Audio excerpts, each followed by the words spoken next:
ঈদ এটা একটা আনন্দের দিন। ঈদের ইতিহাস হলো রাসূলুল্লাহ সাল্লাল্লাহু আলাইহি ওয়াসাল্লাম মদিনায় আসলেন, দেখলেন মদিনার লোকজন বছরে 1-2 দিন আনন্দ উদযাপন করে। নবীজি জিজ্ঞেস করলেন, এটা কিসের আনন্দ? সাহাবারা বললেন, ইয়া রাসূলুল্লাহ, জাহিলি যুগে আমাদের পূর্বপুরুষরা এই দিনে আনন্দ করতে, আমরাও করি। রাসূলুল্লাহ বললেন, না, আল্লাহ তাআলা ওই জাহিলি আনন্দের পরিবর্তে তোমাদেরকে 2টা ঈদ দিলেন, ঈদুল ফিতর, ঈদুল আযহা। ঈদুল ফিতরের দিনে উপনীত হয়েছি। সালাতুল ঈদ, ঈদের নামাজ আদায়ের জন্য ঈদগাহে কিংবা মসজিদে সমবেত হয়েছি। ঈদ এটা একটা আনন্দের দিন। ঈদের ইতিহাস হলো রাসূলুল্লাহ সাল্লাল্লাহু আলাইহি ওয়াসাল্লাম মদিনায় আসলেন, দেখলেন মদিনার লোকজন বছরে 1-2 দিন আনন্দ উদযাপন করে। নবীজি জিজ্ঞেস করলেন, এটা কিসের আনন্দ? সাহাবারা বললেন, ইয়া রাসূলুল্লাহ, জাহিলি যুগে আমাদের পূর্বপুরুষরা এই দিনে আনন্দ করতে, আমরাও করি। রাসূলুল্লাহ বললেন, না, আল্লাহ তাআলা ওই জাহিলি আনন্দের পরিবর্তে তোমাদেরকে 2টা ঈদ দিলেন, ঈদুল ফিতর, ঈদুল আযহা। এই আনন্দের দিনে আমাদের জন্য যথেষ্ট। বৎসরে আর অন্য কোনো দিন আনন্দ করার দরকার, মানে এইভাবে উদযাপন করার দরকার নেই। সম্মানিত মুসলিয়ান কেরাম, বিভিন্ন নামে বিভিন্ন উৎসব হয়। আমাদের মুসলমানদের ঈদ ছাড়া অন্য কোন উৎসবের দিন পালন করার কোনো প্রয়োজন নাই। পরিষ্কার কথা। পয়লা বৈশাখকে অনেকে ঈদের মতো বানিয়ে ফেলে, ওইটা নাকি বাঙালি জাতির ঈদ। আমরা মুসলমান, আমাদের প্রধান পরিচয় কি? মুসলমান। এরপরে আর কোনো কিছুর দরকার নেই। আরেকটা ভণ্ড দল আছে যারা 12 রবিউল আউয়ালকে ঈদ বলে যে ঈদ এ মিলাদুন্নবী। ঈদ একটা শরীয়তের নির্ধারিত শব্দ, অনির্ধারিত জায়গায় ঈদ শব্দকে ব্যবহার করলে গুনাহ হবে।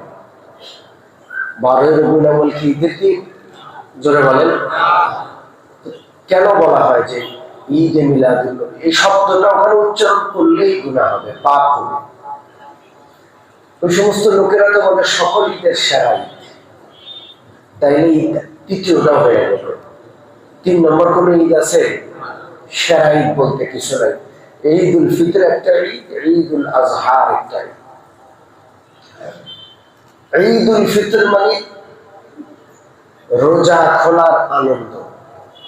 1 মাস আমরা রোজা রেখেছি, আজকে আমরা রোজা খুললাম। আজকে রোজা রাখা হারাম, আজকে রোজা রাখা কি?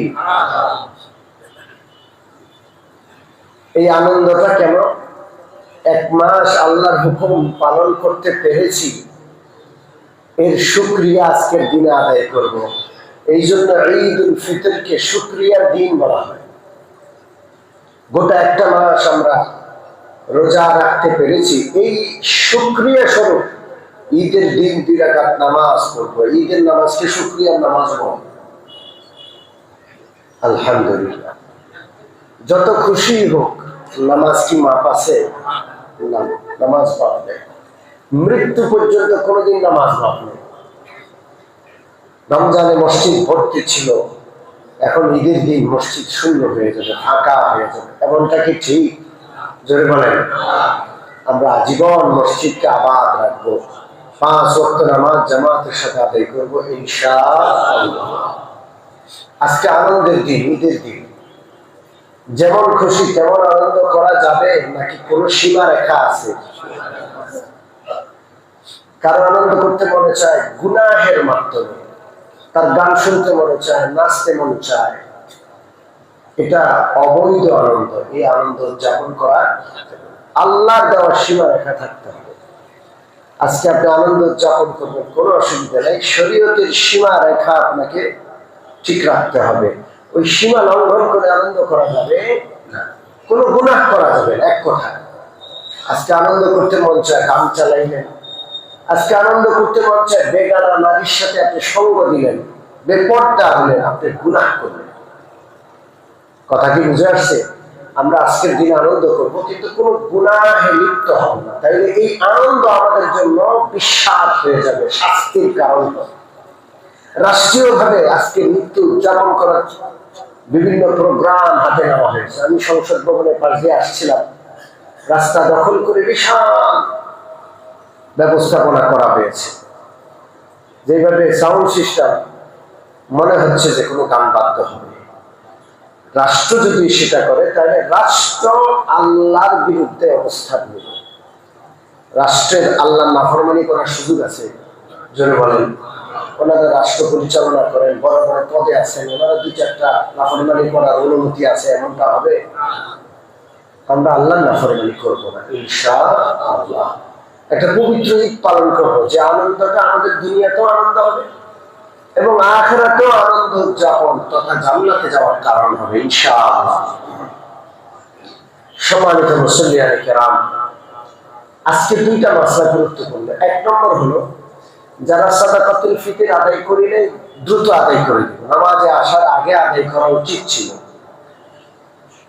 যারা এখনো আদায় করতে পারিলে নামাজ থেকে গিয়ে আদায় করে দিব। সাদাকাতুল ফিতর কেন আদায় করতে হবে আমরা গত জুমা আলোচনা করছি। শাহরু রমাদান মুআল্লাকুম বাইনাস সামাই ওয়াল আরদ হাত্তা তুআদ্দা যাকাতুল ফিতর। গোটা রমজান মাসে রোজা আল্লাহর কাছে কবুল হওয়ার ক্ষেত্রে বাধা হলো সাদকাতুল ফিতর। ওটা রোজাটা আল্লাহর কাছে যাওয়ার ক্ষেত্রে সেখানে বাধা আছে। সাদকাতুল ফিতর আদায় করলেন, বাধা দূর হয়ে যাবে, সরাসরি আল্লাহর কাছে কবুল হয়ে যাবে। এত কষ্ট করে রোজা রাখলাম, সাদকাতুল ফিতর আদায় না করলে রোজা কবুল হবে না। এই জন্য সাদকাতুল ফিতর আদায় করবো ইনশাআল্লাহ। রাজি আছি? যারা যাকাত দিয়েছি সবাই সাদকাতুল ফিতর দেব, নিজের পক্ষ থেকে, নাবালেগ সন্তানদের পক্ষ থেকে, একান্নভুক্ত পরিবার হলে স্ত্রী সন্তান সবার পক্ষ থেকে আদায় করে দেব। রাজি আছি ইনশাআল্লাহ? ঈদের নামাজ বছরে কয়বার হয়? জোরে বলেন। দুইবার। এই জন্য ঈদের নামাজে আমরা অনেক সময় ভুল করে ফেলি। ঈদের নামাজে কিছু বাড়তি বিধান আছে, অতিরিক্ত কিছু কি আছে? বিধান আছে। যেহেতু বছরে মাত্র দুইবার, এই জন্য ঈদের নামাজে আমরা অনেক সময় অনিচ্ছায় কি করে ফেলি? ভুল করে ফেলি। এই জন্য ঈদের নামাজটা শিখতে হবে এবং নতুন করে আবার মনে করতে হবে, নাইলে অনেক সময় ইমামও ভুল করে ফেলে, মনে থাকে না। ইমাম সাহেব 5 ওয়াক্ত নামাজ এক নিয়মে পড়ান, সেই নিয়মেই তাকবীরে যায়, দাবি অতিরিক্ত তাকবীর না হলে অনেক সময় রুকু চলে যায়, আমাদেরও মনে থাকে না, আমাদেরও ভুল হয়ে যায়। এই জন্য স্মরণ রাখা উচিত বা শিখে নেওয়া উচিত। ঈদের নামাজে অতিরিক্ত 6টা তাকবীর আছে। কয়টা?